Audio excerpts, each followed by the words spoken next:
Pois bem, finalmente eu vou gravar aqui um pouquinho da história do Salão do Carro Personalizado, um evento que eu criei e executei, né? Claro que não sozinho, com muitas pessoas, muita gente ajudou, muita gente colaborou, seria impossível fazer um evento daquele tamanho sem a ajuda de muita gente, né?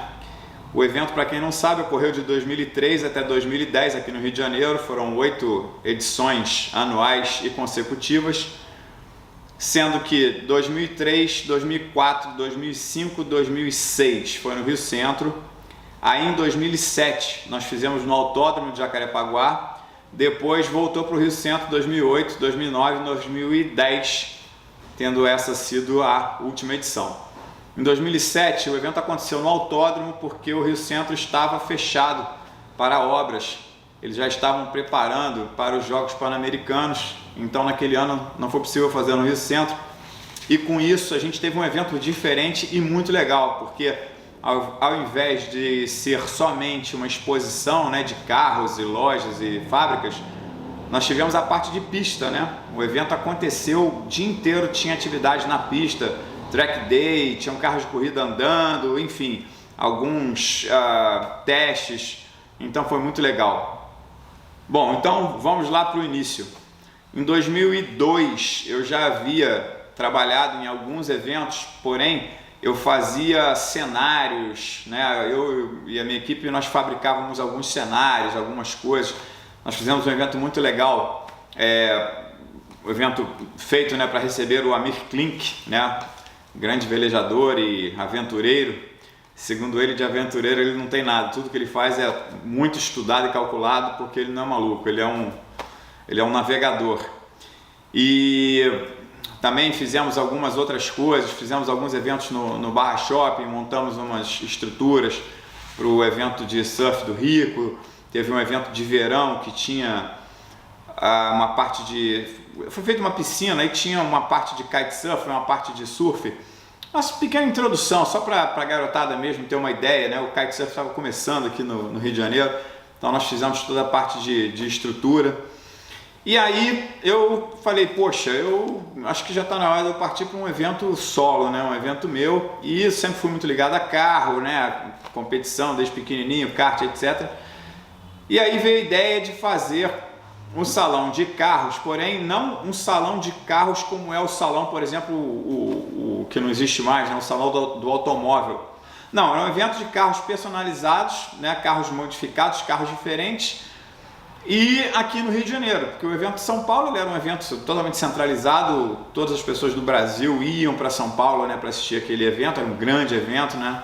Nós tentamos vários contatos com montadoras e para participar do salão de São Paulo havia uma exclusividade, eles não poderiam participar de outros salões. Ali era um grande lobby, o negócio ali era complicado, como se diz por aí, briga de cachorro grande. A gente estava chegando, pequenos, não tínhamos como entrar nisso. Então a gente saiu para essa parte de acessórios e, somado a isso também, uma coisa que impulsionou e ajudou muito o evento no começo foi o lançamento da série, né, de filmes Velozes e Furiosos. Na época, o Velozes e Furiosos, ponto. Depois veio o Velozes e Furiosos 2, 3, 4, 5, enfim, por aí foi.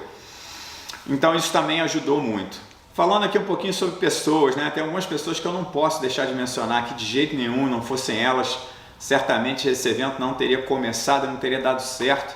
Joaquim Caldeira, grande Joaquim, que era JZ Eventos, depois virou Stand, mas enfim, cara nota 10, montou praticamente o primeiro evento inteiro e praticamente todos os eventos, as montagens eram com eles, a gente indicava a empresa dele, né, e da equipe dele, porque realmente foi assim, foi o cara que abraçou a ideia desde o começo. Se não fosse ele, realmente aquilo não teria saído do papel, realmente ele viabilizou, né, a coisa. Não vou entrar aqui em detalhes, mas enfim, posso assegurar a vocês, se não fosse o Joaquim comprar a ideia, abraçar a ideia, a gente realmente não teria tido esses 8 anos de evento. Não posso deixar de falar dos meus pais, obviamente, que sempre me deram muito suporte e talvez sejam as duas pessoas que mais sofreram, né, antes do primeiro salão acontecer, porque o investimento era muito alto, a locação do Rio Centro é muito cara, as diárias são caríssimas, a conta de luz é caríssima. Não pensem vocês que um quilowatt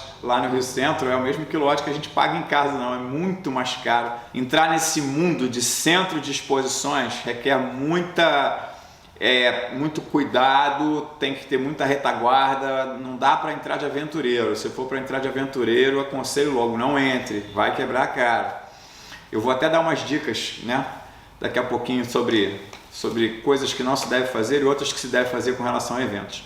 Aí, à medida que o evento foi andando, o Márcio, né, o primeiro ano o Márcio foi expositor, depois ele acabou fechando a loja dele de som, a Seven Sound, e se juntou a gente. Realmente o Márcio foi figura fundamental, ele conhecia os lojistas todos, ele ia nas lojas, ele fazia os contatos, ele trabalhava, virava à noite, ele gostava, realmente ele tinha uma garra, uma coisa assim incrível com aquilo. Muitas vezes eu estava meio assim, ele, não, vamos lá, ele ficava atrás de mim assim, patrão, vamos lá, patrão, era um figuraça. Aí trabalhou conosco, né, 2005, 2006, infelizmente em 2006 ele partiu e o evento continuou. 2007 fomos para o Autódromo, como já falei, foi um evento muito legal, bastante diferente, que também foi tenso, porque eu aluguei uma tenda, porque o Autódromo do Rio de Janeiro, para quem não conhece, ele tinha a área dos boxes frontais, os boxes de trás, e ali no meio era uma área, né, imagina um grande corredor, um grande pátio descoberto. E nós queríamos utilizar, como utilizamos aquela área, e também uma área de circulação de pessoas. E a gente não podia jogar com o tempo. Choveu muito na quinta-feira, choveu bastante na sexta, aí sábado e domingo sim, tivemos um evento com tempo bom, mas era um risco louco, né? Então eu fiz uma locação numa tenda que veio de São Paulo, ela tinha 20 por 100 metros, nunca se montou uma tenda daquele tamanho no Autódromo do Rio, e quando a tenda chegou ela também não encaixava, porque quando tiraram as medidas foram tiradas errado, tinha uma diferença de, sei lá, 12 centímetros, mas era suficiente para que ela não entrasse, porque ela é toda montada sobre uma estrutura de aço, então não tinha como simplesmente encolher aquele aço.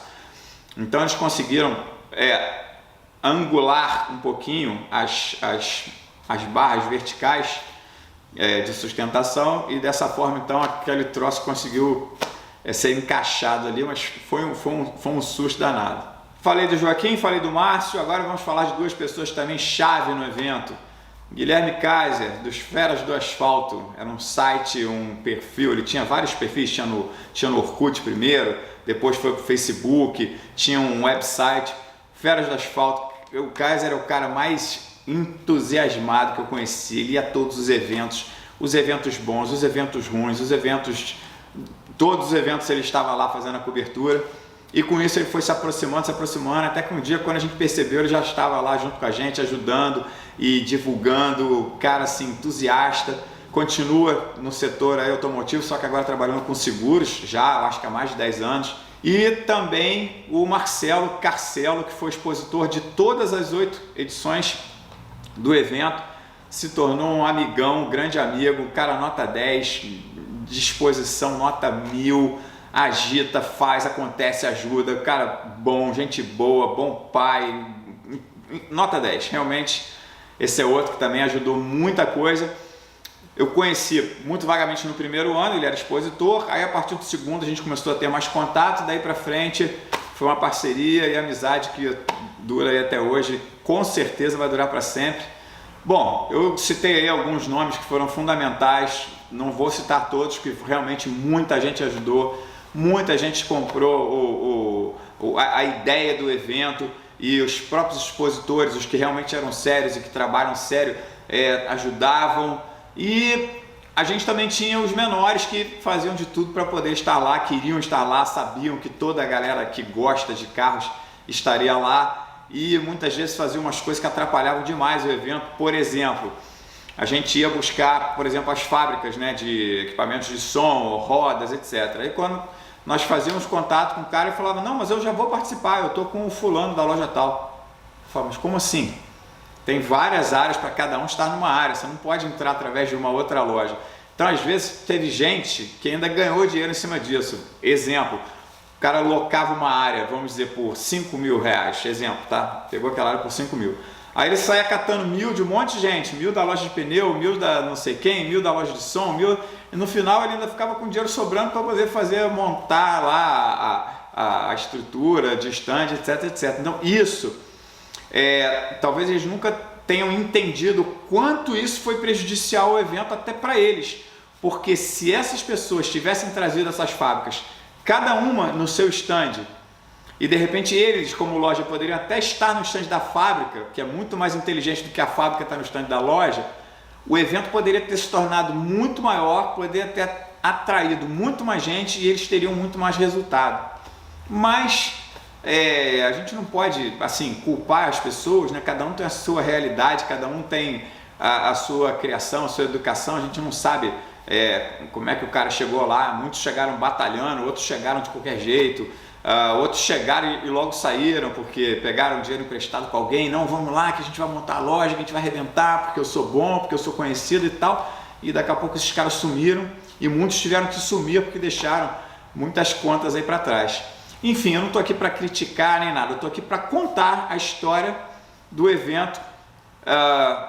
Acho que eu devo ser a pessoa que mais conhece o evento, afinal fui eu que tive a ideia, eu que realizei essas edições todas, a minha empresa que fez aquilo tudo. Eu que pagava aquelas contas que não eram pequenas. E vou dizer para vocês, assim, normalmente nos sábados as contas começavam a equilibrar. Mas era no domingo que a gente conseguia dar uma relaxada, porque eu nunca consegui começar o evento com o evento pago. E isso é uma coisa que não se faz, você tem que começar o evento, ele tem que estar pago. Então o que vier de ingresso é lucro. Porque se você dá o azar de chover, de cair uma tempestade, você dá um azar de ter, digamos, com a personalidade famosíssima morra, e aí aquela comoção nacional, e aí, enfim, os números são muito altos, a locação do Rio Centro é muito cara. Eu nunca tive uma locação lá que não me custasse no mínimo 15 mil reais por dia, só o Rio Centro, só para ter o direito de usar determinadas horas. Você pode fazer a locação, pelo menos naquela época era assim, você podia locar por 12 horas durante um dia, por 18 horas durante um dia e as 24 horas daquele dia. Então a gente tem que pagar para fazer a montagem e depois ainda tem que pagar para fazer a desmontagem. E não tem desconto. O mesmo valor que você paga para os dias de montagem e desmontagem é o valor que você paga para os dias de evento. E os dias de evento também tem essa divisão de 12, 18 e 24 horas. Não pense vocês que a gente podia ficar lá o dia inteiro, não. Se a gente quisesse dormir lá, só se estivesse pagando. Se tiver alocado por 12 horas, aí eu botava lá, não, eu vou entrar 10 da manhã e sair 10 da noite. 10 da manhã eu podia entrar, antes disso eles não liberavam a entrada, o pavilhão ficava fechado. E às 22 horas tinha que estar fechado. Se não estivesse, começava a contar a hora extra e depois era batido o depósito calção que você tem que dar. Você tem que ter um dinheirinho, que não é um dinheirinho, é um dinheirão, e botar lá na conta deles e esse dinheiro fica lá. E quando acaba o evento, então, aí eles abatem conta de luz, conta disso, algum estrago, amassou o portão, sujou a parede, é assim mesmo, tem uma vistoria e eles vão vistoriar tudo e o pavilhão tem que ser devolvido exatamente como ele foi recebido. Então aquilo ali não é brincadeira para criança, aquilo ali é uma coisa séria e que se você bobear, você toma um prejuízo, trabalha um ano inteiro e toma um prejuízo enorme, depois você só vai reaver isso no outro ano, que era o nosso caso. Nós só tínhamos um evento por ano, a empresa só fazia esse evento.